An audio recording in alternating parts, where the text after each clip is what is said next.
রমজানের এই পবিত্র মাসে আপনারা শুধু মুনাফার কথা না ভেবে আল্লাহ তাআলার সন্তুষ্টি অর্জনের লক্ষ্যে কাজ করুন, তার আদেশ মেনে চলার চেষ্টা করুন।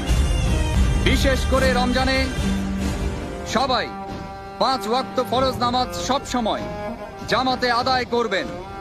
তারাবির সময় সাম্রাজ্যের নিরাপত্তা প্রহরী ছাড়া বাদ বাকি সবাই এশার নামাজ পড়ার পর দোকান খুলে না বসে রমজানের রহমত অর্জন করার জন্য তারাবির নামাজ পড়তে যাবেন।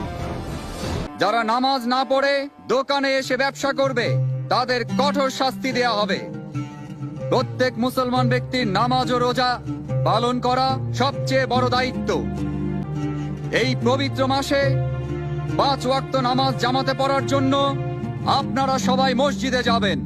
বায়াজিদ মসজিদের ময়দানে ইবাদত করতে আসা মহিলাদের আশেপাশে ঘোরাঘুরি করলে বা কোনো ক্ষতি করলে অথবা কোনো বেয়াদবি করলে কঠিন শাস্তি পেতে হবে।